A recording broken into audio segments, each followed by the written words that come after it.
اعوذ باللہ من الشیطان الرجیم بسم اللہ الرحمن الرحیم الحمد للہ الذی نور قلوب العارفین بنور معرفتہ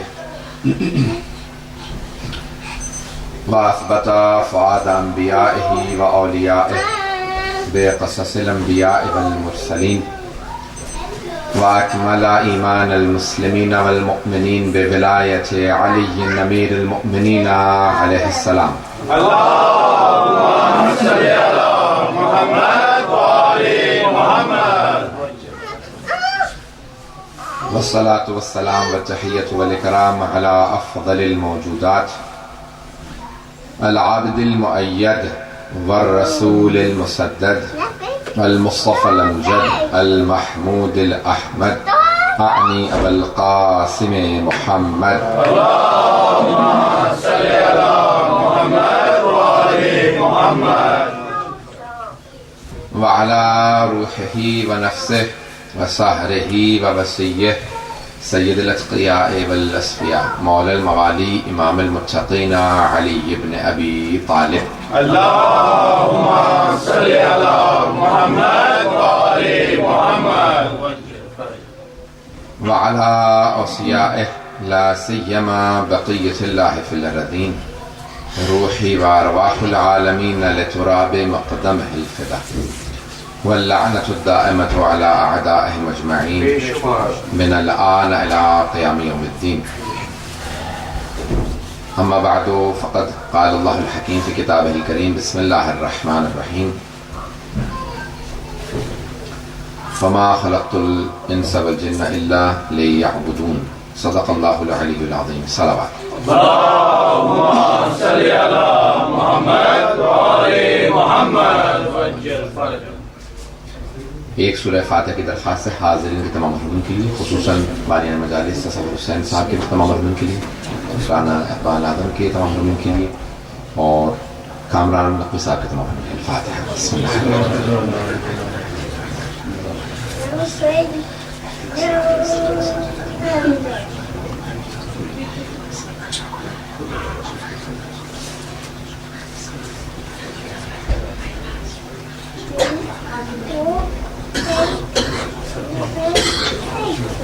صلاة محمد علیہ.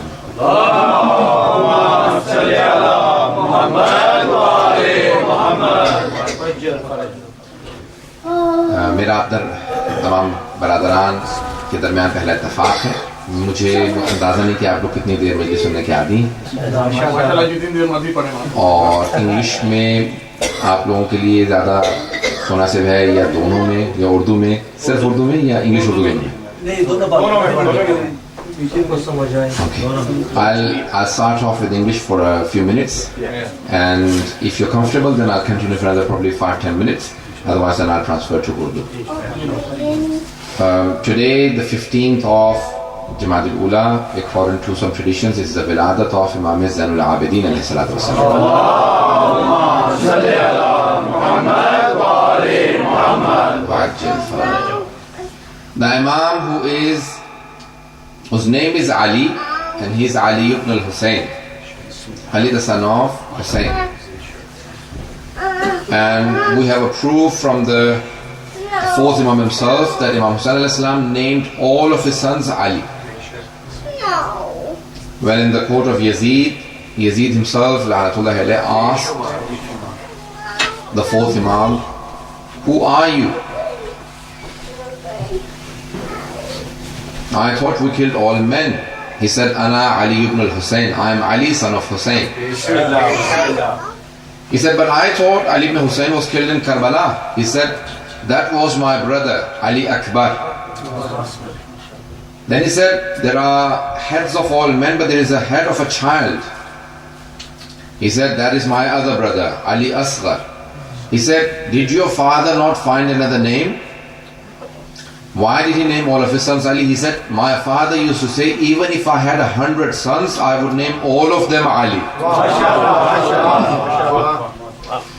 You see, Yazid's father, Muawiyah, used to have envy against Imam alayhi salam. He was envious towards Imam Ali. He had jealousy and hatred for Imam alayhi salam. and he did not like hearing the name Ali. And hence Imam Hussain alayhi salam named all of his sons Ali. So when in the court of Muawiyah and Yazid, people ask, who are these people? They will all say Ali, Ali, Ali.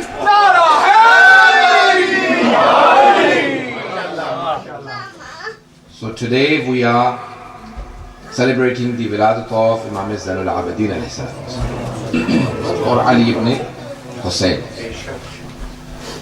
He has many titles, but two titles are very famous. One is Zainul Abidin and the other one is Sayyidus Sajidin. There are many other titles like Imam Sajjad. There is a difference between the two titles. He is Sayyidus Sajidin, not a Sajid. He is the Sayyid of Sajidin. Sayyid means the master. He is Sayyidus Sajidin, not Sajid. Not Sajid himself. He is Sayyidus Sajidin. He is a leader and the master of all the people that do sajda to Allah subhanahu wa ta'ala. If you pay attention to this point. But his other title is Sajjad. There is a difference between Sajid and Sajjad. Sajid is a person who looks for clean land to do sajda.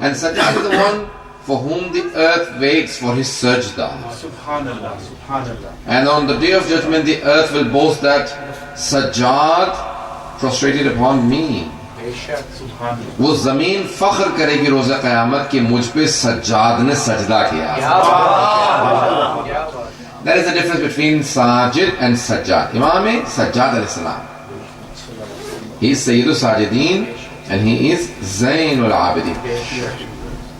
Many years ago there was an article in The Guardian in 1994, if I'm not mistaken, when the first translation of Sahifa Sajjadiyah came out in English by William Chittick. The journalist himself was given a copy of Sahifa Sajjadiyah and he read the book. In English the name of that Sahifa Sajjadiyah is Psalms of Islam, because there are Psalms of David, which is Zabur in Arabic, Psalms of David. In the Bible, the Bible is a compilation of all three, Torah, Zabur and Injil. The Old Testament is Torah, Psalms of David is Zabur, and the New Testament is Injil. The Bible makes up of all three books. There are many ahadith that say Zabur Al Muhammad is Sahifa Sajjadiyah. پڑھ کر کھلا صحیفہ سجادیہ یہ راز، ممکن نہیں خدائی میں تمثیل اہل بیت. قرآن کی طرح یہ بھی بڑا بے مثال ہے، اللہ رے فصاحت انجیل اہل بیت.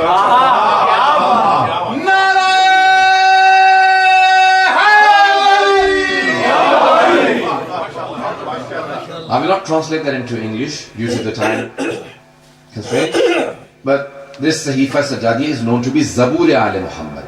Imam Sajjad compiled 60 du'as he performed. You see, why did he say du'as? Paying attention, everyone? The Imam alayhi salam wanted to give sermons, just like his father and grandfather and his uncle. Imam khutbah dena chahte the, but he had the army of Yazid controlling his sermons.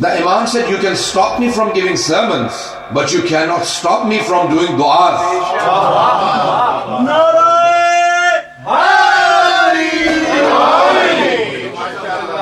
Okay?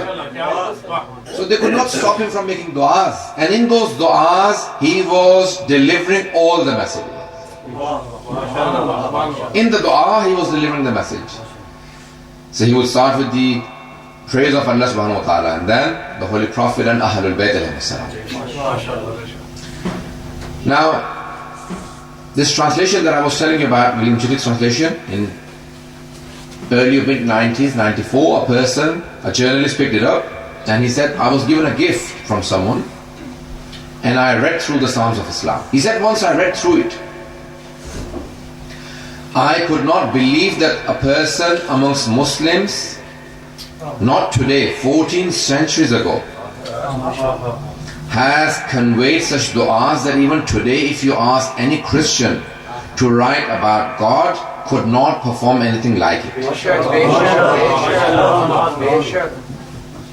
He said, I was more amazed when I found out that this person did not sit down and write them.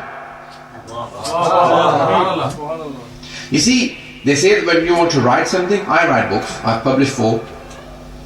And after traveling, it takes me a month to get back into the writing mode. You know, journey traveling does not go hand in hand together with writing. They say in philosophy, you need a space between heaven and the earth to write something. Peace and quiet. You need time all by yourself to write something. Pay attention. You're hearing it from the writer himself. This person said, I was more amazed when I heard that this person, Imam Sadat al-Islam, did not sit down and write those du'as. He was a prisoner of battle. And while in the streets, he said, while in the streets being lashed by the people, he had the ability and the capacity to say such du'as. قید سلاسل میں ہوتے ہوئے تازیانوں کے سائے میں کسی ایک ایسے شخص کا دماغ اتنا کام کرتا تھا کہ حالات اس کے اعصاب پہ، اس کے نروز پہ اثر انداز نہیں ہو رہے تھے. وہ دعائیں ایسی مانگ رہا تھا کہ جیسے خدا سے مستقیم بات کر رہا.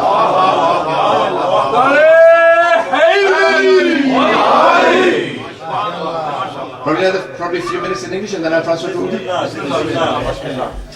He said, I was more amazed when I found out that 14 centuries ago this person did not sit down and perform these du'as. He was imprisoned. Look at the words of the Imam al-Islam. You see, if he was one of us that was imprisoned, we would be complaining to Allah subhanahu wa ta'ala.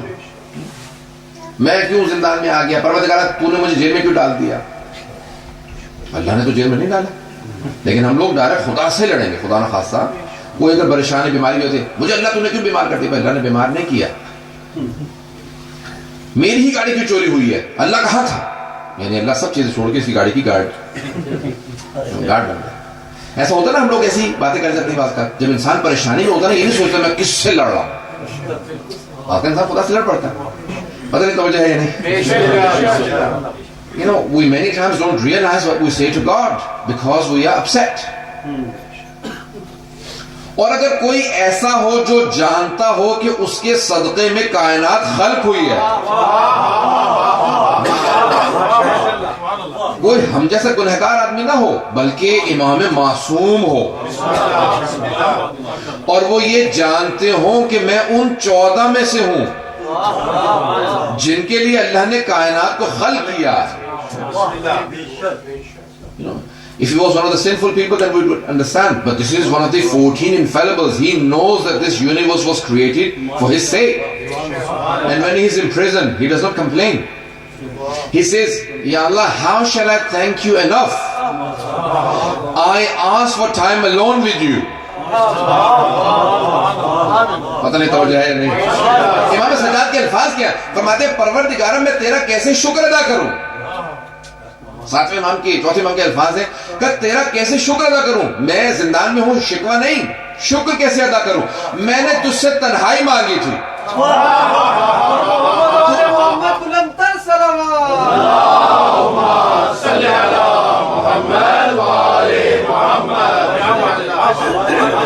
فرماتے ہیں پروردگارہ تیرا شکر کیسے ادا کروں. میں نے تنہائی مانگی تھی، تو نے ایسی تنہائی دی ہے کہ نہ سوائے تیرے کوئی اور ہے، نہ سوائے میرے کوئی اور.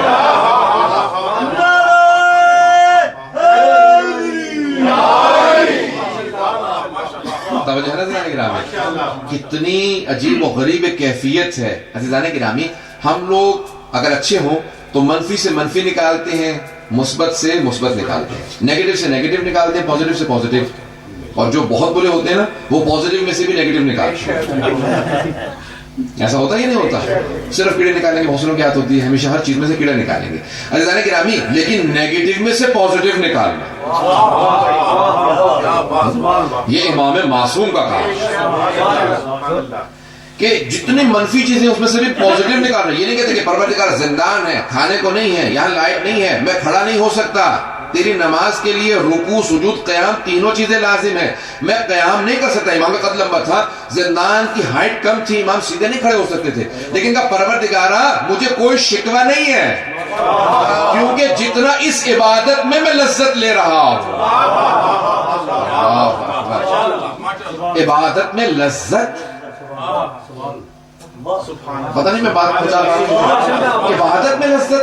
دیکھیں ہمیں کھانے پینے میں لذت ہوتی ہے, دنیا کو دیکھنے میں آنکھوں سے لذت ہوتی ہے, یہ کیسا پہاڑ ہے, یہ کیسا دریا ہے, یہ کیسی جھیل ہے, یہ کیسی روڈ جا رہی ہے, کیسا انسان اچھے سینری دیکھتا ہے تو انسان کی آنکھوں کو لذت محسوس ہوتی ہے. اولاد کو دیکھتا ہے لذت محسوس ہوتی ہے. میں چھٹے امام سے پوچھا نا کہ مولا دنیا کی سب سے بڑی لذت کیا چیز ہے؟ کہا انسان کا اگر بیٹا ہو, آنکھوں کے سامنے جوان ہو اور آنکھوں کے سامنے چلتا پھرتا رہے, سب سے بڑی لذت اسی کا نام ہے. کہ مولا دنیا کی سب سے بڑی مصیبت کیا ہے؟ کہ جب وہی جوان بیٹے آنکھوں کے سامنے مر جائے. تو امام نے کہا سب سے بڑی مصیبت ہے. اب کیسے جملے کو میں نے پیش کر دیا کیونکہ امام کی حدیث تھی.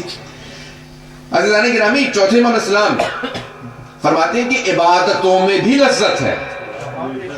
پتہ نہیں میں پہنچا پا رہا ہوں یا نہیں, تھوڑا سا غور کیجیے گا. عزیزان گرامی, ہمیں لذت زبان سے کسی ایسی سے گفتگو کرنے میں محسوس ہوتی ہے جس سے انسان محبت کرتا ہو, چاہتا ہو. اولاد سے انسان چاہتا بات کرتا ہے. ایسا ہوتا ہے نہیں جس کو آپ بہت عقیدت سے ملتے ہو, بہت محبت سے ملتے ہو, اس کا مقام رتبہ بہت زیادہ ہے. جب گفتگو کرتے تو کیا چاہتے ہیں؟ میری کمپنی ان کے ساتھ بیٹھے ہوئے جتنی لمبی ہوتی چلی جائے, جتنی گفتگو کروں. ایسا ہوتا ہی نہیں.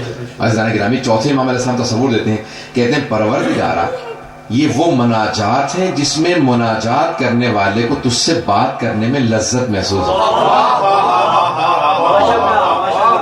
خوشنودی محمد والے محمد بلند صلوات. اللہم صلی علی محمد والے محمد. عزیزان گرامی, دعا کا تصور سمجھ میں آتا ہے, لیکن جو امیر المؤمنین نے اور امام سجاد نے مناجات کا تصور دیا. دعا کسے کہتے ہیں؟ پکارنے کو, to call upon someone. دعا یعنی to call, پکارنا. مولانا نے کیا تصور دیا؟ کہا نہیں, دعا کی ضرورت نہیں ہے, مناجات کرو. مناجات ہے نجوہ سے سرگوشی کرنا, وسپر کرنا. کہا دیکھو خدا کو پکارتے کیوں ہو, وہ دور کا بھیجو پکارو. مناجات کرو, بہت قریب. اللہ اکبر. لیکن عبادت کا ایک نیا تصور دے رہے ہیں. میں نے جو قرآن کی آیت کہا کی نا کہ وما خلقت الانس والجن الا لیعبدون, میں نے جنوں اور انسانوں کو خلق ہی نہیں کیا. جن والانس الا وما خلقت الجن والانس الا لیعبدون, میں نے جنوں اور انسانوں کو خلق ہی نہیں کیا سوائے ایسے کہ میری عبادت کریں. عزیزان گرامی, اب بہت سے لوگ سمجھتے ہیں کہ نماز عبادت ہے, روزہ عبادت ہے, حج عبادت ہے, خمس و زکوٰۃ عبادت ہیں, لیکن یہی عبادت نہیں ہے. صرف یہی عبادت نہیں ہے. جب پوچھا امام حسن مجتبیٰ سے یا چھٹے امام سے پوچھا, آپ نے فرمایا, کہا کہ دیکھو جناب ابو ذر غفاری کی کان اکثر عبادت ابی ذر التفکر فی اعلیٰ اللہ. جناب ابو ذر غفاری کی سب سے زیادہ عبادت اللہ کی نشانیوں میں سوچنا تھا. اس کی نشانیوں میں سوچنا, فکر کرنا, یہ بہت بڑی عبادت ہے. انسان سوچ کے خدا سے قریب ہو جائے. التفکر یعنی تفکر الساعۃ افضل من عبادت 70 سنہ. 1 گھنٹے سوچنا 70 سال کی عبادت سے افضل ہے. میں ایک مثال دے دوں آپ کو. جناب حر 1 رات سوچا,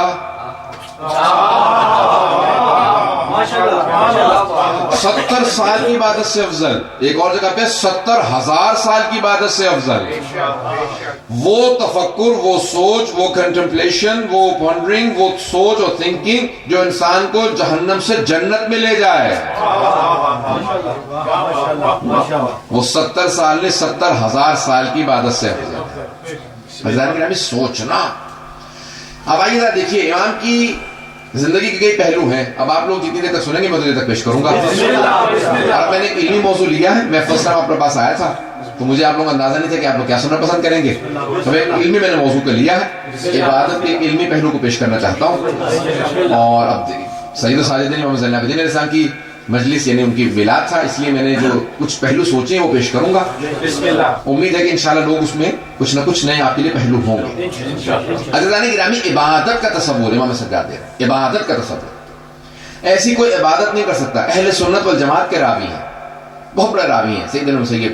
وہ کہتے ہیں کہ میں بیٹھا ہوا تھا، مدینے میں قحط پڑ گیا تھا. کربلا کے بعد قحط یعنی ڈراؤٹ، بارش نہیں ہو رہی. سب پریشان تھے، سارے مدینے والے مسجد نبوی میں جمع ہو گئے. کہ پروردگارا ہم گنہگار ہیں. راوی کہتا ہے شاید آل رسول پہ اتنا ظلم کر دیا تھا کہ پھر بارش رک. یزید نے مدینے پہ حملہ کیا تھا، مدینے مسجد نبوی میں گھوڑے باندھ دیے تھے. مانتا تو تھا نہیں. بہت سے لوگ کہتے ہیں کہ نہیں ائمہ اہل بیت کو نہیں مانتا تھا. نہیں، ایسا اللہ رسول کو نہیں مانتا تھا. قرآن کی بے حرمتی کرتا تھا، رسول خدا کا تمسخر معاذ اللہ استغفر اللہ بیت اللہ. تو مسجد نبوی میں اس نے گھوڑے باندھ دیے. تو اس کے بعد کیا ہوا کہ پھر قحط پڑ گیا. تھوڑا سا غور کیجیے گا.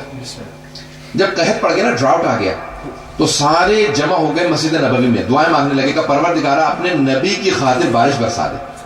راوی کہتا ہے میں بیٹھا دیکھ رہا تھا، کسی کی دعا قبول نہیں ہو رہی. کہ اتنے میں نے دیکھا کہ ایک موٹے موٹے ہونٹوں والا کالا حبشی غلام کہیں سے دوڑتا ہوا آیا، اور وہ آیا خاموشی سے ایسے آنے کے بعد بیٹھا مسجد نبوی میں تاکہ کسی کو معلوم نہ ہو کہ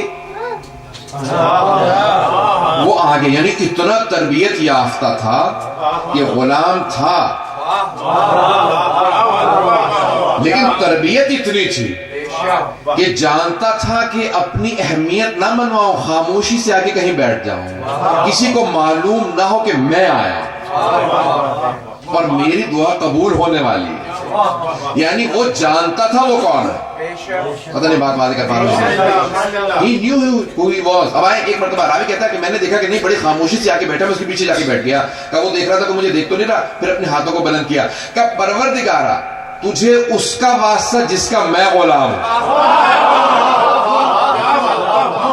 چمن چمن کلی کلی علی علی علی علی، نگر نگر گلی گلی علی علی علی علی، نعرہ حیدری، مشروطیہ محمد والے محمد بلند تر صلوات. اللہم صلی علی محمد والے محمد. ماشاءاللہ کیا ماشاءاللہ. عزیزان گرامی، واسطہ دینا یہ سب کی روش رہی ہے. خود رسول خدا جناب ابو طالب ان سب کی روش ہے واسطہ دے کے دعا مانگے. تو اس غلام نے کہا پروردگارا تجھے واسطہ اس کا جس کا میں غلام ہوں، مدینے والوں پہ بارش برسا دے. راوی کہتا ہے کہ ابھی اس کے ہاتھ نیچے نہیں آئے تھے کہ ایک مرتبہ بارش برسنے لگی. کا خاموشی سے اٹھا اور جانے لگا تاکہ کسی کو پتہ نہ چلے میری دعا قبول ہوئی. کتنا مقام ہے اس کا. کہ جب جانے لگا نا تو میں نے دیکھا کہ بھی کس کا واسطہ دیا، کس کا غلام ہے، یہ کون ہے. میں اس کے پیچھے چلنے لگا خاموشی سے تاکہ اسے پتہ نہ چلے. کہ جیسے وہ گلی مڑتا تھا میں فوراً بھاگ کے جاتا تھا. کہاں؟ کہ دیکھا کہ مولا بنی ہاشم میں گھسا اور امام سجاد کے گھر میں چلا. کہ جیسے ہی امام سجاد کے گھر گیا میں نے کہا ہاں ہو نہ ہو یہ انہی کا غلام ہے. پتہ نہیں میں بات پہنچا پا رہا ہوں.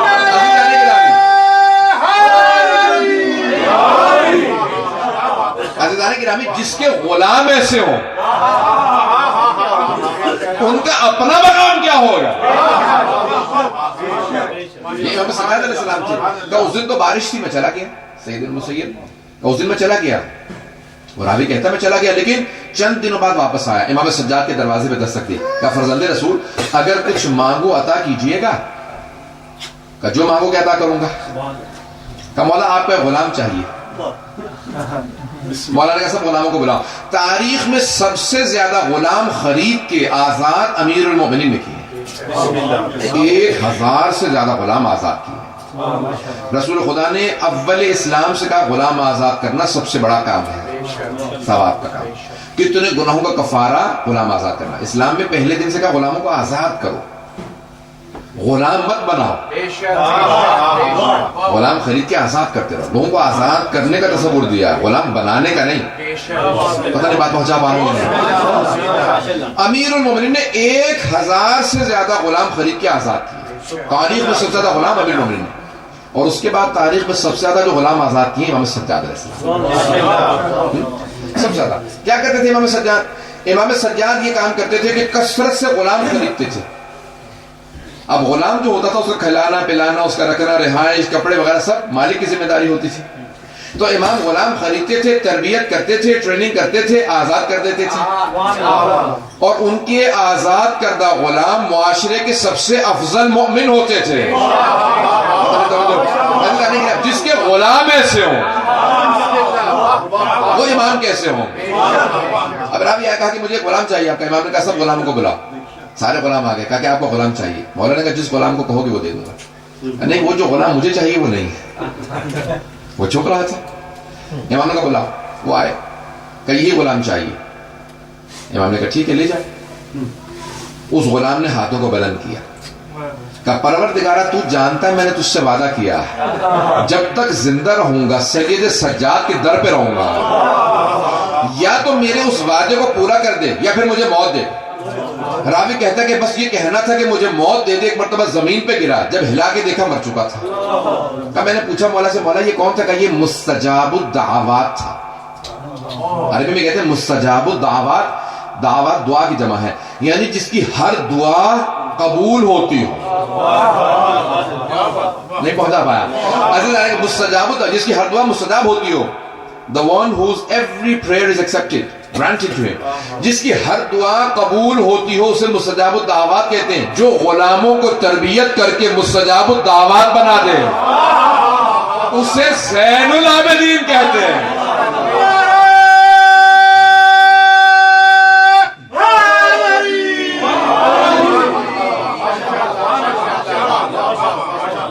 مجھے آپ کے حسن سماعت کو دیکھتے ہوئے بہت خوشی بھی ہو رہی ہے اور تعجب بھی ہو رہا ہے کہ اتنے دور استاد جگہ پہ اور اتنے پیارے انداز سے سن رہے ہیں. بہت محبت، بڑے پیارے انداز سے سن رہے ہیں آپ لوگ.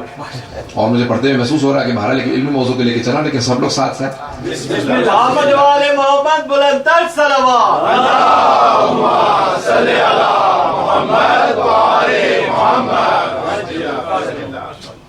عزیزان گرامی یہ ہیں مستجاب الدعوات. سید المسیب وہ کہتے ہیں کہ مجھے تعجب ہوا کہ ان کے غلام ایسے تھے. عزیزان گرامی جن کا غلام ایسا ہو جو یہ نہ چاہتا ہو کہ دکھاوا ہو، ریاکاری ہو، شوئنگ آف ہو، کتنی خاموشی سے دعا مانگے قبول کروائے چلا جائے. اب آپ نے تصور کیا امام سجاد کیسے، کہ امام سجاد ایسے سے غلاموں کی تربیت کی. عزیزان گرامی یہاں تک کہ ماہ مبارک رمضان سے پہلے سب غلاموں سے کہتے تھے کھڑے ہو جاؤ میں سب کا حساب کتاب لوں گا. کہا میں نے تم سے پانی مانگا تھا لائے تھے وقت پہ؟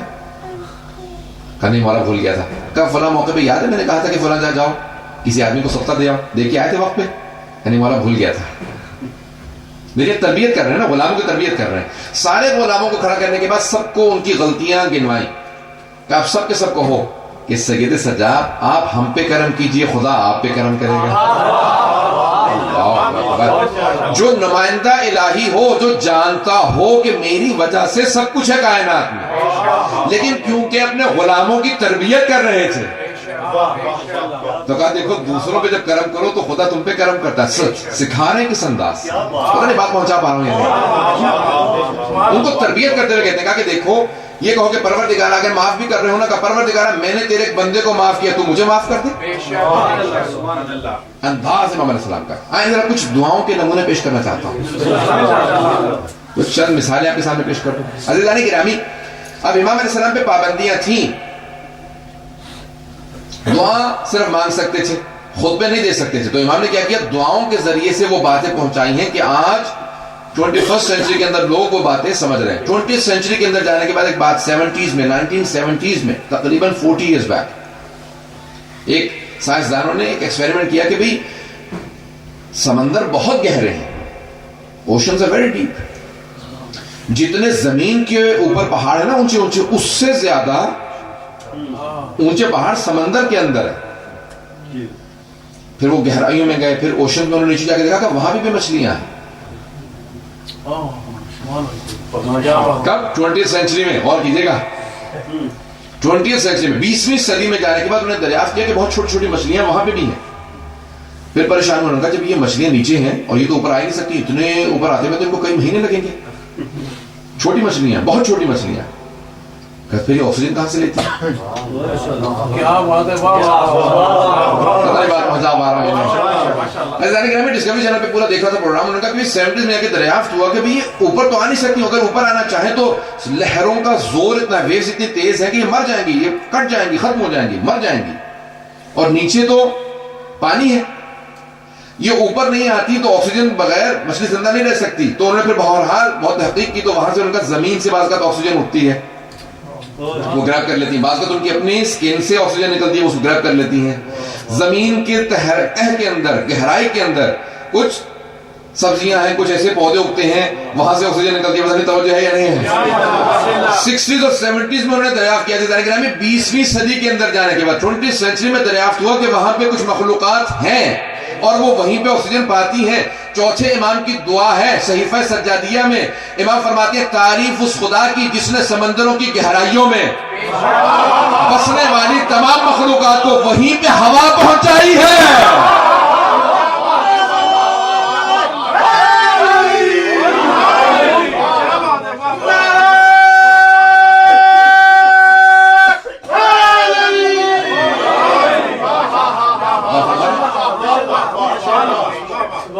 تعریف اس خدا کی جس نے سمندروں کی گہرائیوں میں ان تمام مخلوقات کو جو سمندر کی سطح پہ نہیں آ سکتی وہاں پہ آکسیجن پہنچائی. عزیزان گرامی, میں 2002, 3, 4 میں نے مسلسل کیلیفورنیا میں 4-5 سال ماہ رمضان 30 دن پڑھتا تھا. ماہ رمضان میں ہر رات لیکچر ہوتا تھا, تو اس میں مختلف کمیونٹیز کے لوگ ہوتے تھے, عراقی, ایرانی, پاکستانی, انڈین, سب کے سب جو ہماری پوری ڈیوائڈڈ کمیونٹی وہاں پہ تھی. انگلش میں لیکچر ہوتا تھا. میں مجلس پڑھ رہا تھا تو ایک سائنٹسٹ سے وہاں پہ, اس نے مجھ سے کہا, عراقی سائنٹسٹ نے کہا, مولانا یہ جو دعا آپ نے پڑھی ہے کہ تعریف اس خدا کی, چوتھے امام علیہ السلام کی دعا ہے صحیفہ سجادیہ میں, تعریف اس خدا کی, praise be to the Lord who knows the weight of the light, پتہ نہیں توجہ, جو نور کے وزن کو بھی جانتا ہے اور ظلمت کے یعنی تاریکی کے وزن کو بھی جانتا ہے, who knows the weight of light and darkness. تاکہ باقاعدہ امریکہ کے اندر ایک آلہ ہے, جیسے ٹول اسکیل ہے, جس کے اوپر نور کے وزن کو, لائٹ کے وزن کو ماپا جا سکتا ہے, معلوم کیا جا سکتا ہے. لیکن ابھی تک امریکنز بھی دریافت نہیں کر سکے کہ ڈارکنس کے وزن کو کیسے ماپا جائے. عزیزان گرامی, معصوم اسے کہا جاتا ہے جو 1400 سال پہلے جو بات کہہ جائے 1400 سال بعد سائنس ترقی کرنے کے بعد دریافت کرے. جب انوینشنز ہوں تب جا کے معلوم ہو سائنس پیچھے ہے, امام بہت آگے. خوشنودی محمد والے محمد بلندر صلوات.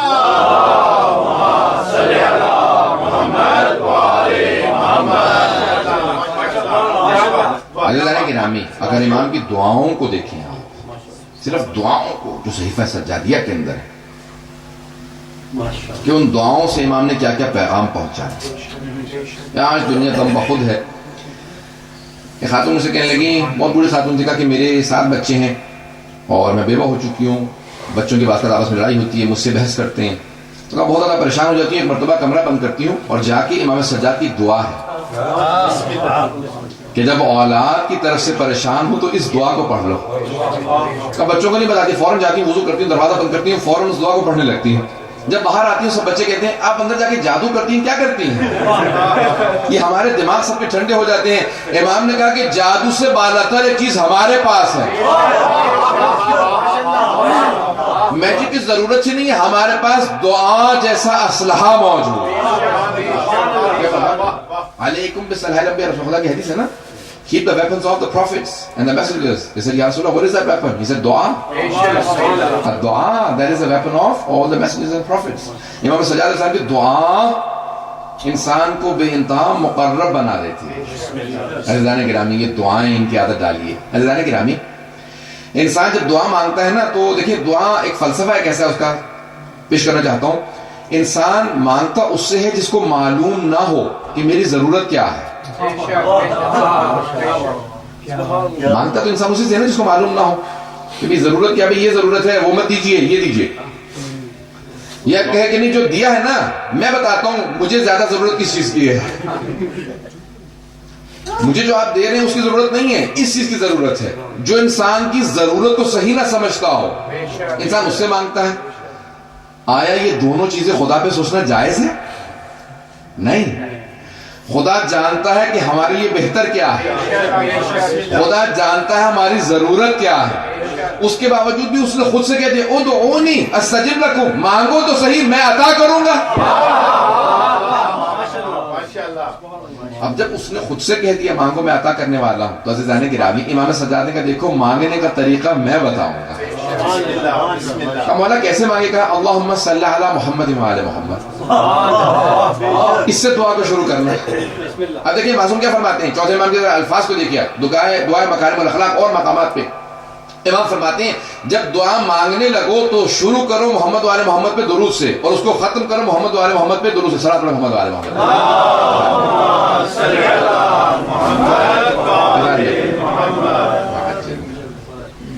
یاد میں فہمیں محمد باردی کے صلوات. اللہم صلی علی محمد وعلی محمد.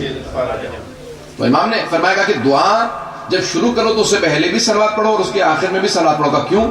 کہا کہ دیکھو صلوات اور درود کسی بھی حالت میں رد نہیں ہے ہر حالت میں قبول ہے. دلیل کیا ہے کہ ان اللہ وملائکتہ یصلون علی النبی یا ایھا الذین آمنوا صلوا علیہ وسلموا تسلیما. اللہم صلی علی محمد وعلی محمد. کہ خدا اور اس کے ملائکہ رسول خدا پر درود بھیجتے ہیں. عزیزان گرامی جس عبادت میں خود خدا شریک ہو وہ دعا کبھی رد نہیں ہو سکتی. تو معصوم نے فرمایا کہا کہ دعا سے پہلے اور دعا کے بعد میں درود پڑھنا دعا رد نہیں ہوگی. کیوں؟ اگر ابتدا قبول ہے انتہا قبول ہے تو درمیانی شے کو رد نہیں کیا جائے. اب امام نے طریقہ سمجھایا ہے دعا مانگنے کا. تو صحیفہ سجادیہ بہترین امام علیہ الصلوۃ والسلام نے ایک ہدیہ دیا اپنے تمام شیعوں کے لیے. اللہ نے گرامی انسان کو دعا مانگنے کا اگر طریقہ سیکھنا ہے تو امام سجاد علیہ السلام. قرآن میں ہے کہ دیکھیں انسان دعا نہ مانگنا تکبر کی علامت ہے. ہو بھی تو کہو پروردگار مانگ. کیوں؟ کیونکہ جو انسان سمجھتا ہے میں بہت کچھ ہوں تو وہ مانگنا نہیں چاہتا. کہ خدا سے دعا مانگو انسان کے تکبر کو توڑ دیتی ہے. دعا انسان کے تکبر کو توڑتی. عزیزان گرامی آئیے ذرا امام سجاد علیہ السلام کی زندگی کے دو پہلوؤں کو اور پیش کروں گا. دو واقعات پیش کرنا چاہتا ہوں نوجوانوں کی خاطر بچوں کی خاطر تاکہ ان کی بھی توجہ میرے ساتھ رہے. میں نے ایک علمی موضوع لیا. عزیزان گرامی اب ایک میں نے آپ کے سامنے زاویہ پیش کیا ہے کہ زین العابدین ہے اور دوسرے ہیں سید الساجدین. اگر اس لقب کو بھی پیش کر دوں توجہ ہے مجھے کی سننا چاہیں گے تھوڑی دیر اور. عزیزان گرامی سید الساجدین ہے امام. کیسے سید الساجدین ہے؟ امام گھنٹوں سجدے کرتے تھے. For hours long he was in sajda. 2 hours, 3 hours long. And many times he would, he had that he would clean his forehead. امام کی پیشانی پہ نشان بن جاتا تھا. سجدوں کے بہت گہرے نشان تھے. امام کو باقاعدہ اس کو کاٹتے تھے. اتنے باقاعدہ امام کے نشان تھے پیشانی. عزیزان گرامی امام کی پیشانی سجدوں کے نشان سے بھری ہوئی تھی. جو دیکھتا تھا کہتا تھا یہی سید الساجدین. توجہ کیجیے گا ایک بہت طولانی سجدے میں ہے امام علیہ السلام اور امام کے بیٹے ہیں پانچویں امام علیہ السلام. کہ اچانک پانچویں امام علیہ السلام کے متعلق پورے مدینے والے کہنے لگے ارے محمد باقر کنویں میں گر گئے. He dropped into a well. یا ففتھ امام علیہ السلام کہا پانچویں امام. وہ پانچویں امام نہیں کہہ رہے تھے نام لے رہے تھے. میں صرف احتراماً تاکہ بار بار نام لوں تو پھر صلاۃ پڑھنی پڑتی ہے. اللہ گرامی پانچویں امام کنویں میں گر گئے. ایک مرتبہ شور ہونے لگا. سب کے سب جب شور کرنے لگے پانچویں امام کے متعلق کہ بچہ کنویں میں گر گیا بچہ کنویں میں گر. 2-3 برس کے 4 برس بہت چھوٹے سے. اب بس امام کی والدہ نے، امام باقر کی والدہ نے، امام زین العابدین کی زوجہ نے، جن کا نام فاطمہ بنت حسن ہے، امام حسن مصطفیٰ کی بیٹی ہے. بسم اللہ. اللہم صلی علی محمد وعلی محمد. سارا مجمع غور سے سننے کا اس جملے کو. عزیزان گرامی، امام کی بیٹی ہیں، امام کی پوتی ہیں، امام کی بھتیجی ہیں، امام کی بہو ہیں، امام کی زوجہ ہیں، امام کی ماں ہیں، امام کی دادی ہیں، اور طرف سے امامت میں ہے. لیکن آخر ماں ہے. بس کان میں آواز جانی تھی میرا بیٹا کنویں میں گر کے رونے لگی، تڑپ کے رونے لگی، اور روتی ہوئی فوراً چوتھے امام کے پاس آئیں. کہے میرے سرتاج ہے، میرے آقا ہے، میرے مولا، ہمارا بچہ کنویں میں گر گیا. اور امام کون ہے؟ امام ہے سید الساجدین. عزیزان گرامی، الصلاۃ معراج المؤمن، نماز مومن کی معراج ہے. معراج یہاں نہیں ہوتی، وہاں ہوتی ہے. توجہ توجہ توجہ.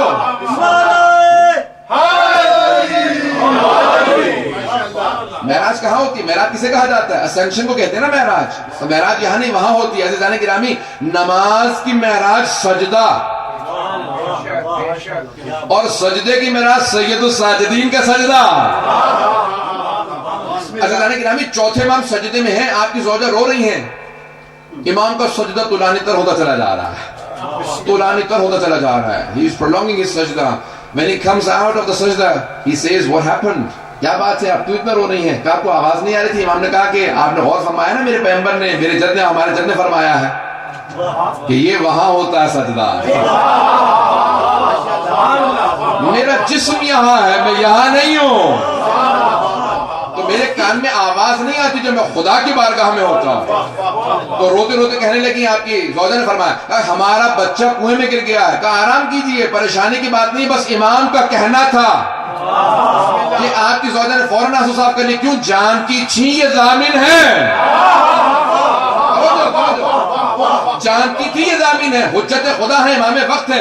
امام چلنے لگے. اب میں اپنے الفاظ میں پیش کروں گا. امام کا چلنا تھا، زمین قدم کے بوسے دینے لگی، آسمان سر پہ سایہ کرنے لگا، کائنات سے لبیک کی آوازیں آنے لگی، ہر انسان راستہ دینے لگا.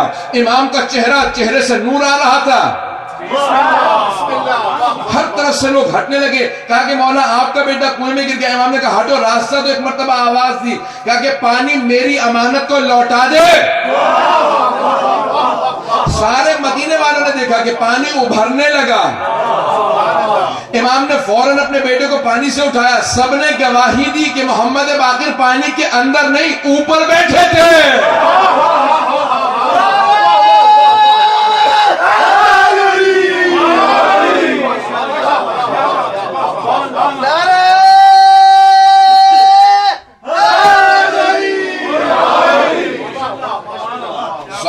پانی کے اندر نہیں ہے بلکہ پانی کے اوپر بیٹھے کھیل رہے ہیں. کہ اتنی دیر گزر گئی، نہ جانے 2 گھنٹے، 1.5 گھنٹہ، 3 گھنٹے، کتنا عرصہ گزر گیا، یہ بچہ پانی کے اندر کیسے نہیں گیا؟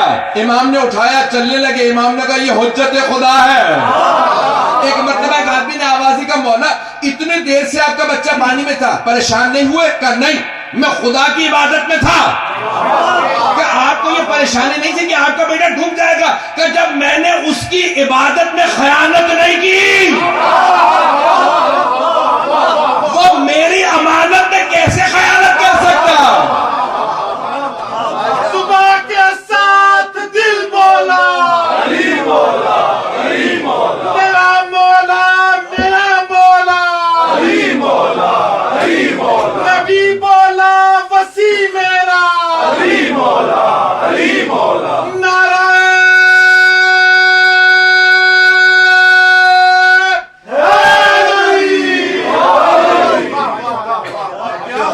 مولانا صاحب کی دراز عمر کے لیے بلند تر صلوات. اللہم صلی علی محمد وآل محمد. ماشاءاللہ. امام نے فرمایا کہ جب میں نے اس کی عبادت میں خیانت نہیں، تو وہ پھر میری امانت میں کیسے خیانت کر سکتا؟ یہ میری امانت ہے. اللہ اکبر. یہ عبادت، یہ سجدہ اس کی امانت تھا، میں نے خیانت نہیں کی. جیسا سجدہ کرنا تھا ویسا ہی کیا. کما حقہ، سجدے کا حق وہی ادا کر سکتے ہیں. عزیزان گرامی، اور وہ کیوں نہ سید الساجدین ہوں جس نے کربلا سے مسلسل سجدے کیے ہوں. میں ایک جملے کو پیش کروں گا. عزیزان گرامی، پوری دنیا میں چلے جائیں. You know, today there are changes of so many governments. There are civil wars going on in the world. And there are so many new rulers coming into power. Every new ruler says, I can't do anything. There is a civil war going on. The treasury has nothing. Pay attention. People are not cooperative. کوئی میرا ساتھ نہیں دے رہا. ملک کے خزانے خالی ہیں. ملک میں خانہ جنگی ہو رہی ہے. حالات خراب ہے. میں کچھ نہیں کر سکتا. ایسا ہے یا نہیں ہے؟ عزیزان گرامی، اور اگر کوئی عصر عاشور میں منصب امامت سنبھالے، پتہ نہیں میں بات پہنچا پایا ہوں. عزیزان گرامی، جہاں باپ کا جنازہ تپتی ریت پہ پڑا ہو، خزانے خالی، جو خود قیدی ہو، زندان میں ہو، لیکن کوئی شکوہ نہ کرے. اللہ اکبر. These people who are coming into power, they see a little civil war, treasury has nothing, and the fourth Imam, he took the order of Imamat in the eve of Ashura, and yet he did not make a single complaint. He said, oh Allah, I will deliver. And had it not been for the fourth Imam alayhi salam, he did the tarbiyat. He trained the people, because first is tazkiyah. He trained the people, and the fifth and the sixth Imam alayhi salam taught the people. Had it not been for the fourth Imam, the people could not learn. جملے کو پہنچا پاؤں یا نہیں؟ عزیزان گرامی، اگر چوتھے امام علیہ السلام تربیت نہ کرتے، جب تک تربیت نہ ہو تب تک انسان علم حاصل نہیں کر سکتا. جب تک تزکیہ نفس نہ کرے. تو چوتھے امام نے ایک ایسی بنیاد رکھی کہ پانچویں اور چھٹے امام علیہ السلام نے علوم آل محمد کو معقل العلوم بنے اور ہم جعفری کہلائے. بات پہنچ رہی نا عزیزان گرامی؟ عزیزان گرامی، اب کیا کروں گی؟ مسائل کا جملہ ہے، بہت سی آنکھوں میں آنسو آ گئے ہیں، لیکن میں اس بات کو کہے بغیر آگے نہیں جا سکتا کہ عزیزان گرامی، آج پوری دنیا میں ہر انسان شکوہ کرتا، گلہ کرتا، میں کچھ نہیں کر سکتا، حالات اچھے نہیں ہیں. عزیزان گرامی، چوتھے امام نے اس انداز سے منصب امامت کو نبھایا کہ خداوند متعال کہے گا، سلام ہو اے سجاد، اے سید سجاد، آپ کی عظمتوں کو سلام ہو، آپ نے حق کے امامت ادا کر دیا. نہ عبادت میں کوئی کوتاہی ہے، نہ سجدوں میں، نہ تبلیغ دین میں، بلکہ عصمت کبریٰ کے پیکر ہیں. اس انداز سے پہنچا رہے ہیں. عزیزان گرامی، ہے زین العابدین، یہ ہے سید الساجدین. بات پہنچ گئی ہے عزیزان گرامی؟ ہمارے ایک بات کو کہوں عزیزان گرامی، پھر امام کے متعلق جو سب سے زیادہ چیز مشہور ہے نا، وہ ہے گریہ. آپ کا پوری زندگی پھر کربلا کے بعد گریہ کرتے رہے، لیکن بے مقصد گریہ نہیں تھا، با مقصد گریہ تھا. صرف رو نہیں رہے تھے، بلکہ اس انداز سے روتے تھے کہ دیکھنے والا سوال کیے بغیر رہ نہیں سکتا تھا. پوچھتا تھا، کیا بات ہے، اتنا کیوں رو رہے ہیں آپ؟ امام کہتے، تجھے نہیں معلوم فرزند رسول خدا کے نواسے کو پیاسا سے بھا کر دیا گیا. عزیزان گرامی، ہر انسان پوچھے بغیر رہ نہیں پاتا تھا. امام نے ہر جگہ پہ اپنے بابا کے پیغام کو پہنچایا، ان کی مظلومیت کو پہنچایا. ہر انسان کو بتایا، میرے بابا بہت مظلوم تھے. عزیزان گرامی، مدینے میں شہید اصغر نے ایک واقعہ لکھا اپنے کتاب میں. وہ کہتے ہیں، امام سجاد علیہ السلام کی زندگی سے متعلق کہتے ہیں، مدینے میں ایک آدمی تھا جو سب کی توہین کرتا تھا. اپنے ایک دوست سے کہنے لگا کہ مدینے میں کوئی ایسا نہیں جس کی میں نے توہین نہ کی ہو، اہانت نہ کی ہو. صرف یہ سید الساجدین ہیں جن کی میں نے توہین نہیں کی، اہانت نہیں کی. کہا آج جاؤں گا، آج معاذ اللہ، کہ خبردار تجھے نہیں معلوم یہ سید الساجدین ہے. کہ ایک مرتبہ پیچھے سے گیا، امام کی ابا کو کھینچنے لگا. کہ جیسے اس نے ابا کو کھینچا نا، تو امام نے مڑ کے دیکھا، بس امامت کا چہرہ، ہیبت و جلال، چہرے پہ نور، بس امام کا دیکھنا تھا کہ ایک مرتبہ اس کی آنکھوں میں آنسو. امام نے آیت کی تلاوت کی، اِنَّ لَنَا يَوْمًا يَخْسَرُ فِيهِ الْمُبْطِلُونَ. ایک دن ایسا آنے والا ہے جس میں بطلان کار، برا کام کرنے والے بڑے خسارے میں ہوں گے، نقصان میں ہوں گے. رونے لگا. کہا مولا میری توبہ قبول ہو سکتی ہے؟ مولا نے کہا تو توبہ کی ضمانت دے، دوبارہ گناہ نہیں کرے گا، میں ضمانت دیتا ہوں تیرے سارے گناہ معاف. عزیزان گرامی، اس کے بعد پھر بہت بڑا عابد و زاہد بنا، سارے گناہوں کو چھوڑ دیا. ہم ایسے کو سید الساجدین زین العابدین مانتے ہیں. عزیزان گرامی، چند جملوں کو پیش کروں گا، تھوڑا سا میرے ساتھ توجہ رکھیے، کیونکہ بنا روایت جو ہیں وہ جناب سید صلی اللہ علیہ کی ایام شہادت میں صرف ایک جملے کو پیش کرنا چاہتا ہوں، اس کے بعد میں تمام کر دوں گا. پھر اس کے بعد آخر میں اگر کوئی سوالات ہوں گے سوالوں کے جواب دوں گا. عزیزان گرامی پوری زندگی گریا کرتے رہے. جو سوال کرتا تھا نا کہ کیا بات ہے مولا آپ کیوں گریا کر رہے ہیں، تو امام فوراً جواب دیتے تھے قتل ابن رسول اللہ عطشان، فرزند رسول کو، نواز رسول کو پیاسا ذبح کر دیا گیا. یہاں تک کہ پھر پوری زندگی جب اپنے بابا کے سر کو دیکھا نا امام نے، پھر پوری زندگی کبھی بھی جو سر کا گوشت تھا وہ نہیں کھایا، پھر پوری زندگی سر کا گوشت نہیں کھایا. کسی بکرے کو بھی دیکھتے تھے فوراً تڑپ کے رونے لگتے تھے. یہاں تک کہ مدینے میں بات پھیل گئی تھی کہ جب امام سجاد گھر سے نکلتے ہیں تو سارے جو قصابی تھے، قصابی جتنے بچر تھے، وہ اپنے پشتوں پہ، اپنے جانوروں پہ کپڑا ڈال دیتے تھے، چھپا دیتے تھے کہیں چوتھے امام کی نگاہ نہ پڑ جائے. جب بھی دیکھتے تھے گوشت کو تڑپ کے رونے لگتے تھے. یہاں تک کہ ایک قصائی مرتبہ مشغول تھا، کام کر رہا تھا، نہیں رک سکا، تو امام گزرتے ہوئے اچانک رکے اور رونے لگے. کہا میں کچھ سوال کرنا چاہتا ہوں. کہا بولا مجھے معافی ادا کیجیے گا، معاف کر دیجیے گا، میں بھول گیا تھا آپ کے آنے کا وقت ہو گیا. امام نے کہا کہ میں کچھ سوال کروں، جواب دے گا؟ کہا فرمائیے. میرا پہلا سوال یہ ہے، جب تو اس جانور کو ذبح کرنے لگا تھا تو نے اسے پانی پلا دیا تھا؟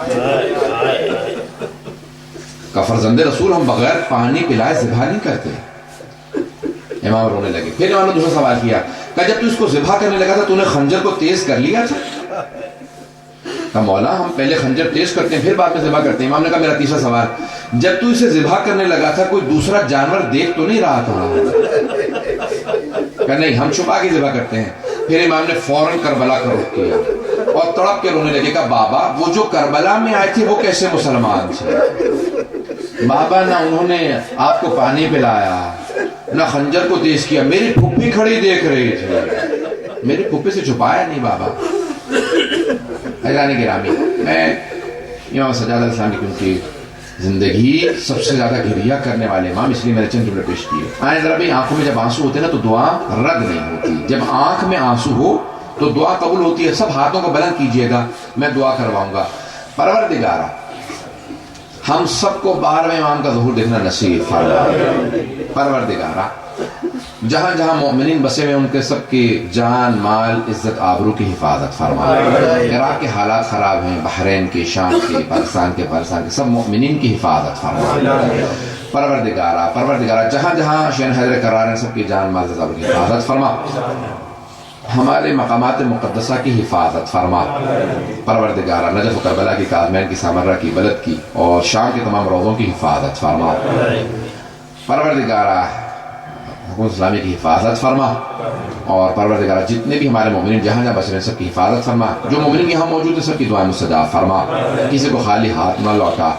پروردگارہ ایک واسطہ پیش کریں گے. پروردگارہ امام سجاد علیہ السلام ہم لوگ عبادت کرتے ہیں نا تو اس کے لیے بھی جانماز بچھا لیتے ہیں، اس کے لیے بھی صدقہ رکھتے ہیں، اس کے لیے ہم کوشش کرتے ہیں کہ ہمارے لیے کوئی آرام دہ جگہ ہو.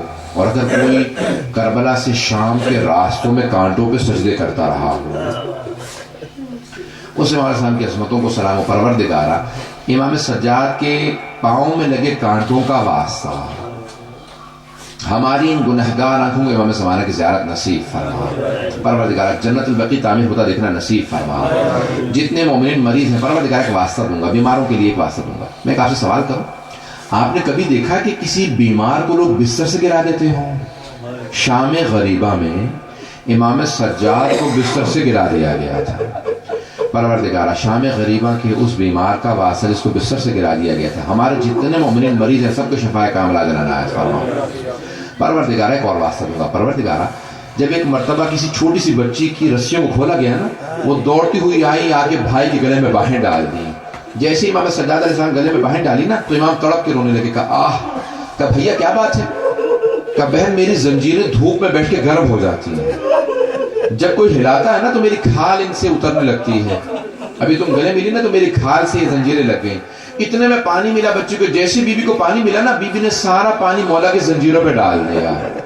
جیسی زنجیروں پہ پانی ڈالا، امام سجاد نے پوچھا بہن کیا کر رہی ہو؟ کہا بھیا آپ ہی نے تو کہا تھا میری زنجیریں گرم ہیں، میں آپ کی زنجیروں کو ٹھنڈا کر رہی ہوں.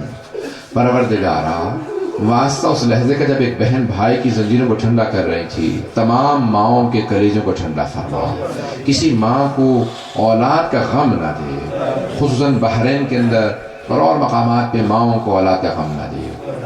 پروردگارہ ایک آخری واسطہ دوں گا. پروردگارہ جب چوتھے امام اسلام نے اپنے پاؤں سامنے بچھا رکھے تھے نا تو ایک بچے نے پوچھا کہ بھیا کیا بات ہے، آپ نے پاؤں کیوں پھیلا رکھے ہیں؟ کہا میرے پاؤں میں کانٹے لگ گئے، ہاتھوں میں زنجیریں، میں پاؤں سے کانٹے نہیں نکال سکتا۔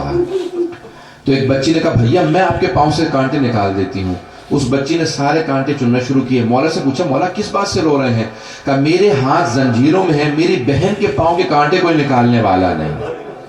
جس کو دوسروں کا اتنا احساس ہو وہ حجت خدا ہے، پروردگار ہے۔ امام مظلوم کی، امام سجاد علیہ السلام کی مظلومیت کا واسطہ جتنے بھی دنیا کے اندر جہاں جہاں پہ لوگ ہیں سب کو اہل بیت علیہ السلام سے آشنا فرما، سب کو دین اہل بیت علیہ السلام کی ماننے کی توفیق عنایت فرما، دشمنان اہل بیت کو نصف و نابود فرما، داعش کو، طالبان کو غارت فرما، پروردگار سے مملکت کو ترقی عنایت فرما، خدمت کرنے والے کو توفیق اضافہ فرما، ہم سب کو پروردگارہ اخلاص کے ساتھ، خلوص نیت کے ساتھ ان کی خدمت کی توفیق عنایت فرما، ہم سب کے مرحومین کی مغفرت فرما، ان کے درجات کو بلند فرما، ان کی قبروں کو منور فرما۔ ربنا تقبل منا انك انت السميع العليم بحق محمد وآله الطيبين الطاهرين المعصومين صلوات۔ ہم اگر سوالات ہوں گے از there any questions and inshallah we'll answer them۔ ہم ختم کرنے والے تھے لیکن اگر سوالات ہیں is there any questions؟ اگر سوالات ہوں گے نماز شب کے متعلق پوچھ رہے ہیں کہ نماز شب میں اکثر میرا روٹین ایسا ہے کہ میں 2-3 بجے تک جاگتا ہوں، کوشش کرتا ہوں فجر وقت میں کہ کیا میں 2-3 بجے سونے سے پہلے نماز شب پڑھ کے سو سکتا ہوں؟ نماز شب آدھی رات کے بعد کبھی بھی پڑھ سکتے ہیں، نصف شب کے بعد، مڈ نائٹ کے بعد کبھی بھی نماز شب پڑھ سکتے ہیں، اور اگر عشاء کے بعد بھی چاہیں تو پڑھ سکتے ہیں، لیکن آدھی رات کے بعد سے فجر سے پہلے کبھی بھی پڑھ سکتے ہیں، اور the closer to فجر the better، جتنی بھی فجر سے قریب تر پڑھیں اتنا بہتر، ثواب زیادہ، لیکن آدھی رات کے بعد کبھی بھی پڑھ سکتے ہیں، ویسے عشاء کے بعد بھی پڑھ سکتے ہیں۔ اور کوئی سوال ہے؟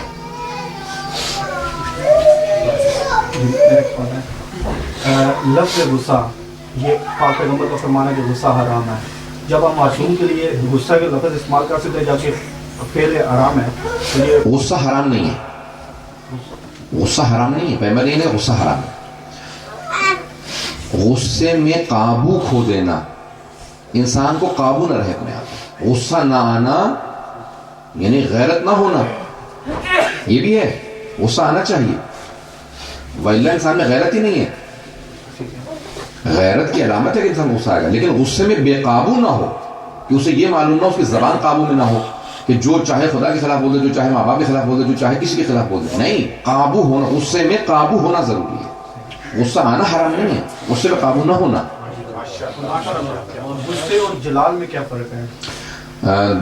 بہرحال ایک محترم لفظ غصہ جو ہے عموماً استعمال ہوتا ہے کہ جس کے اندر انسان آپے سے باہر ہو جاتا ہے، اور جلال جو ہے وہ انسان کے کمالات میں سے، اور وہ ائمہ علیہ السلام سے مختص ہے کہ جب وہ آتے تھے وہ پورے اپنے قابو کے ساتھ ہوتے تھے، اور وہ ان کا جس طرح سے امیر المومنین علیہ السلام نے فرمایا، سوال کیا گیا کہ یا علی رسول خدا نے پوری زندگی تلوار نہیں اٹھائی، کیوں؟ صرف جنگ حنین میں تلوار چلائی ہے۔ کہا کہ تم نے قرآن نہیں پڑھا؟ قرآن میں ہے کہ وما ارسلناک الا رحمۃ للعالمین، ہم نے آپ کو عالمین کے لیے رحمت بنا کے بھیجا۔ کہ رحمت کا تقاضا یہ ہے کہ تلوار نہ چلائے، لیکن جان کا بچانا واجب ہے، اس لیے جنگ حنین میں صحابہ چھوڑ کے بھاگ گئے تھے اور وہ پیغمبر کو قتل کرنا چاہتے تھے، اس لیے جان بچانے کے لیے پیغمبر نے پھر لوگوں کو مارا، وإلا پیغمبر تلوار نہیں چلاتے، مارتے نہیں تھے۔ کہا پھر اگر پیغمبر رحمت للعالمین انہوں نے تلوار نہیں چلائی تو پھر آپ نے تلوار کیوں چلائی؟ کہا کہ وہ رحمت الہی تھے، میں جلال الہی۔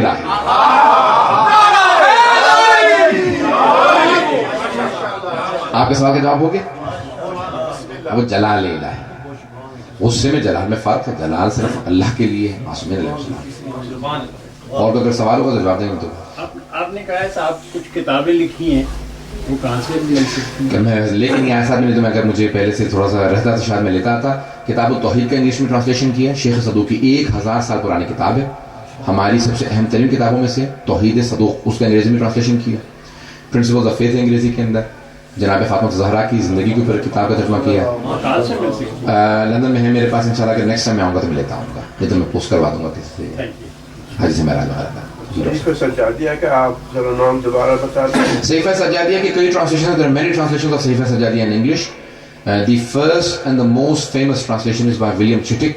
ولیم چٹک کا ترجمہ ہے Psalms of Islam کے نام سے۔ اس کے علاوہ بہت لوگوں نے ترجمہ کیا، کافی ایرانینز اینڈ پاکستان۔ نہیں، میں نے ترجمہ نہیں کیا کیونکہ اس کے آلریڈی 7 یا 8 ٹرانسلیشنز موجود ہیں انگلش میں۔ 5 سے زیادہ ٹرانسلیشن ہیں. تو امریکہ سے بھی کچھ لوگوں نے there are number of translation of sounds of Islam Sahifa Sajjadiya in English, and all of them are good, but William Chittick's is Shakespeare English. تو اس نے شیکسپیئر کی زبان میں ترجمہ کیا ہے بڑی محنت کر کے. دعائے کمیل کا صحیفہ سجادیہ, دعائے مشلول, یہ اس نے ترجمہ کیے ہیں, اور یہ ترجمے پڑھنے سے تعلق رکھتے ہیں جو جن کی انگلش اچھی ہو, لیکن سادہ ترجمے بھی موجود ہیں صحیفہ سجادیہ کے. جو لٹریچر سے شوق رکھتے ہیں وہ پھر ولیم چیٹک کا ترجمہ پڑھیں, جن کو لٹریچر کا شوق نہیں ہے وہ سادہ ترجمہ پڑھے کسی وقت. اور اگر کوئی سوال ہے, ایک آخری سوال لے لیں گے. What's my favorite dua? Our ulama all have said that the best dua that we have, Allama Majlisi, Sheikh Abbas Qumi, Imam Khomeini, all three have said that the best dua that we the Shias have, something that we have none of the other Muslims have. 2 things we have other than Quran, Nahjul Balagha, Sayfa Sajjadiyya. 2 things we have that none of the other Muslims have: ziyarat and du'as. زیارتیں اور دعائیں جتنی ہمارے پاس ہیں کسی کے پاس نہیں. Now the best dua according to Allama Majlisi, Sheikh Abbas Qumi and Imam Khomeini is dua kumail. The best dua is dua kumail. My favorite is Ya Sari Ar-Rida. او اللہ جو بہت جلدی راضی ہو جاتا ہے. اللہ ناراض بہت دیر سے ہوتا ہے, راضی بہت جلدی ہوتا ہے. مومن کے لیے بھی بعض احادیث میں کہ مومن بھی ایسے ہی ہوتا ہے, ناراض بہت دیر سے ہوتا ہے, راضی بڑی جلدی ہو جاتا ہے. مومن بھی ناراض بڑی مشکل سے ہوتا ہے اور راضی بڑی جلدی. تو اللہ یا سر الرضا اغفر لمن لا يملك الا الدعاء. I also like many of the du'as, but after taqibat, subhana man la ya'tadi ala ahli mamlakati. For memory, this is the best dua. According to Zanjani, I asked him a short dua for hafidah, for memory. After every namaz, if you read this dua, I can write it inshallah. This is probably I've been reciting for over 20 years after every namaz. If there are any questions, otherwise we'll call it a night. رسول اللہ ماشاء اللہ ہم سب جانتے ہیں رحمۃ اللہ عالمین تھے, لیکن ہمارے سنی بردرز جو تبری میں اور سیرت رسول اللہ میں بنی قریظہ کا واقعہ جس طرح لکھتے ہیں, اس میں ہمارا کیا نظر ہے؟ بہت اچھا سوال ہے. I'll quickly repeat the question in English and I'll translate into English for the better of the youth. Please answer it in English or Yes. Now the question is that the Holy Quran says the Holy Prophet is a mercy for the universe. Then what do we say about the incident of Bani Qurayza, where the historians have mentioned, Tabari and others have mentioned that the Holy Prophet ordered all of Bani Qurayza to be killed, the men. First of all, the history does not say that the Holy Prophet ordered for them to be killed. Number 2, Sheikh Najah At-Tai, a contemporary writer who's still alive, he has more than 400 books. In his Siratul Nabi, he says this incident did not happen. Some of the Jewish rabbis who converted to Islam, like Abu Huraira, like Abu Lahbar and others, they did not truly convert, and they fabricated a lot of Israeliyat, and they also showed the oppressiveness of the Jews, and that the Holy Prophet oppressed. So he completely counters it from the beginning to the end. Siratul Nabi, 2 volumes by Najah At-Tai. Najah At-Tai کی کتاب ہے Siratul Nabi. وہ کہتے ہیں اصلاً سچ ہی جھوٹ ہے.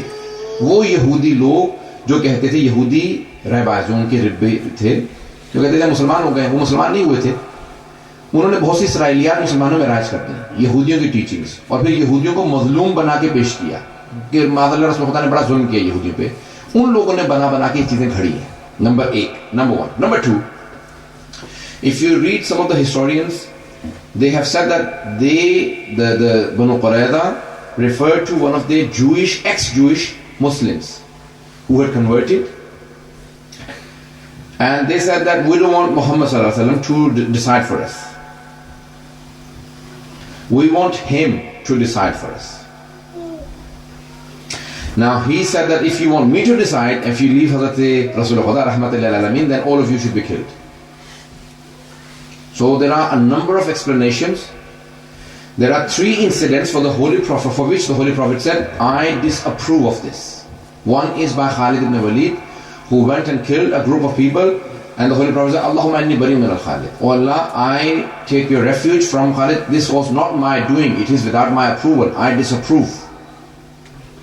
One of them is this incident. And there are other incidents. So there are many historians who have countered and do not approve that the Holy Prophet gave the orders for their killing. Rasul Khuda نے ان کے اصلاً حکم جاری ہی نہیں کیا ہم کے قتل کا. ٹھیک ہے. اور اگر کوئی کوشچن ہوگا.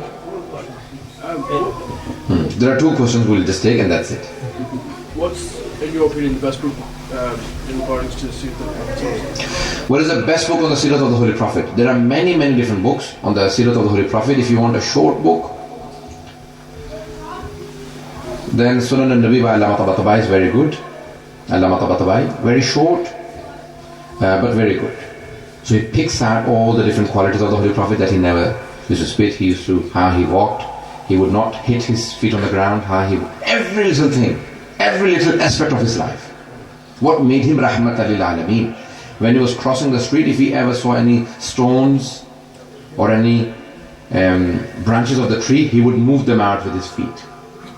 Little things about the Holy Prophet, he's covered in there. And if you want a detail, there is a 35-volume set by Sahih min Sirat al-Nabi al-Azam by Sayyid Jafar Murtada Amili. Sayyid Jafar Murtada Amili has a 35-volume set on the life of the Holy Prophet, Sahih min Sirat al-Nabi al-Azam. If you want a lengthy one, then that book, and a short one by Allama Tabatabai, Sunan al-Nabi. آج کل 2 طرح کی ideologies کو میں سنتا ہوں لوگوں سے. ایک تو یہ کہ امام زمانہ ایک چیز ظہور کے حوالے سے وہ کہتے ہیں کہ ظہور کے حوالے سے آپ کچھ نہیں کر سکتے, اور جو دوسرے آئیڈیالوجی سنتا ہوں کہتے ہیں کہ آپ کو راستہ ہموار کرنا ہے, سب کو مل کے راستہ ہموار کرنا ہے. تو اس میں سے کون سی صحیح ہے؟ اور اگر تو واقعی یہ ہے کہ اگر ہمیں ہی کچھ کرنا ہے, اسپیشلی جس جگہ ہم ہیں, تو وہ ہمیں کیا کرنا ہے؟ Okay. Question everyone understands? He's saying that there are 2 ideologies amongst the Shias. One says that we need to pave the way for the Prophet Muhammad Islam. We need to prepare the grounds that he comes. And the other one says that we have nothing to do with the Prophet Muhammad. Okay. You know when you invite a guest to the house, English mein jawab de do, sab better hai bachon ke isme. Now you invite a guest to your house. And you say, okay, when the guest comes, then we will prepare the food, we'll clean up and we'll do everything. Or when you invite the guest and you know the time, then you start preparing. جب آپ ایک دعوت دے دیتے ہیں نا تو پھر آپ کہتے ہیں ہمیں تیاری کرنی چاہیے کیونکہ کوئی آنے والا ہے. اور کچھ لوگ ایسے ہوتے ہیں جب آئے گا دیکھی جائے گی. تو یہ اچھا میزبان نہیں ہے. میزبان اچھا وہ ہوتا ہے جو مہمان کے آنے کی تیاری کرے. A good host is the one who prepares for the guest who is coming. Always a good host will always clean up, will prepare, everything should be prepared. Now we have so many ahadith from the Aimar al-Islam and one from the 12th Imam. He said, no one will delay in my coming except for my own Shias.